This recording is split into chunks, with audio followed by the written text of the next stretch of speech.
नमस्कार, मी सुहास जोशी. TICC या संस्थेतर्फे बालनाट्य स्पर्धा घेणार आहेत असं कळलं आणि खरंच मनापासून खूप खूप आनंद झाला. खूप गरजेची गोष्ट आहे ही. आणि दुसरा अत्यंत आनंद झाला म्हणजे ही स्पर्धा आमच्या अतुलच्या नावाने तुम्ही सुरू करताय. अतुलने पहिली त्याची सुरुवातच मुळे बालरंगभूमीपासून केली होती. त्याचा बजरबट्टू इतका गाजलेला होता, म्हणजे आता मला वाटतं की माझ्या नंतरची एक 10 वर्षानंतरची जी पिढी आहे ती सगळी बजरबट्टू बघतच वाढलेली आहे. मराठी रंगभूमीवरची त्याची अनेक नाटकं मी पाहिली, अर्थात जवळजवळ सगळीच पाहिली. त्याच्या इतका हरहुन्नरी कलाकार नाही. त्याला कुठलाही रोल द्या, तो त्या रोलमध्ये फिट बसायचा आणि अत्यंत मनापासून काम करायचा. रंगभूमीवर फार थोडे लोक असे जे पाट्या टाकण्याच्या विरुद्ध आहेत. त्यातला एक अतुल होता.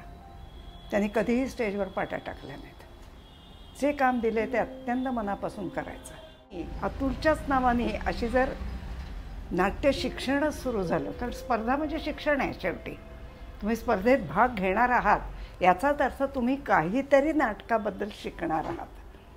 आणि मला तर नेहमी असं वाटत आलेलं आहे की नाटक हा एक विषयच असा आहे.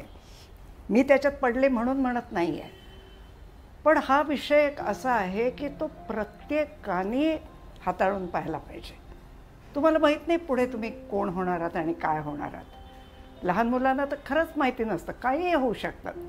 पण तुम्हाला गवई व्हायचं असेल, तुम्हाला डान्सर व्हायचं असेल, नट व्हायचं असेल, कुठल्या तरी मोठ्या ऑफिसमध्ये तुम्ही खूप मोठे ऑफिसर होणार आहात, काहीही जरी असलं ना तर त्याला हा रंगभूमीचा अभिनय उपयोगी पडतो. कारण इथे रंगभूमीवर जे शिकवलं जातं ना, एक तर सभाधीटपणा, तुमची वाणी, तुम्ही उभे कसे राहता, इथपासून ते वेगवेगळे रोल्स कसे करावेत, इथपासून तुम्हाला सगळं शिकवलं जातं. आणि याचा उपयोग तुम्हाला तुमच्या करिअरमध्ये कुठेही होऊ शकतो, कुणालाही होऊ शकतो. आणि या स्पर्धांना माझे खूप खूप आशीर्वाद, कारण आता माझं वय आशीर्वाद देण्याचं आहे, त्याच्यामुळे आशीर्वाद द्यायला हरकत नाही. खूप स्पर्धा चांगली होऊ दे, त्या करंडकाला नाव मिळू दे. आज पुरुषोत्तम करंडकला 60 वर्ष झाली, म्हणून आज पुरुषोत्तम करंडक 60 वर्ष. कुणाच्याही कानावर तुम्ही विचारा, आत्ता अमेरिकेतनं आले परत तर तिथे सुद्धा आम्ही पुरुषोत्तममध्ये काम केलं आहे असं असायचं. तसं या अतुल परचुरे करंडकचं नाव 100 वर्षाच्या पुढे जाऊ देत असे माझी इच्छा आहे. या स्पर्धेच्या निमित्ताने जसे कलाकार निर्माण होणार आहेत तसेच आपले बॅकस्टेज वर्कर्स, म्हणजे ज्याला फक्त काय म्हणायचं सामान उचलणारे नव्हेत, पण लाईट करणारे, नेपथ्य करणारे, मेकअप करणारे, अशी पण माणसं निर्माण होणार आहेत. आणि मुख्य म्हणजे नवीन लेखक होणार आहेत. खूप गरज आहे त्याची.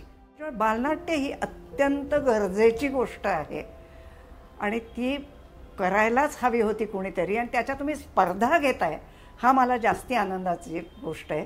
कारण स्पर्धेशिवाय तुम्हाला तो हुरूप येत नाही.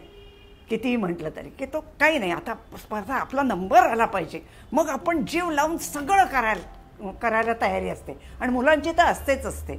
आणखीन एक खूप महत्त्वाचा मुद्दा याच्यातनं निघेल या नाटकांच्या नंतर. मुलं जर TV पासून लांब राहिली, त्यांना जर स्टेजवर उभं राहून ॲक्टिंग करायची किंवा काम करायची संधी मिळाली आणि त्याच्यातली गंमत कळली तर ते TV पासून लांब राहतील. आईवडिलांची खूप डोकेदुखी कमी होईल. तर आता TICC तर्फे होणाऱ्या या ज्या स्पर्धा आहेत त्याला तुम्हा सगळ्या लोकांना माझं आवाहन आहे, सगळ्या शाळांनी याच्यात भाग घ्या. जेवढ्यांना शक्य आहे त्यांनी सगळ्यांनी याच्यात भाग घ्या. खूप खूप मुलांना आनंद होतो. आणि मुलांचा आनंद बघण्यासाठी प्रेक्षकांनी सुद्धा, आईवडिलांनी सुद्धा त्यांना मदत केली पाहिजे आणि खूप संख्येने भाग घ्या असं माझं म्हणणं आहे. नमस्ते.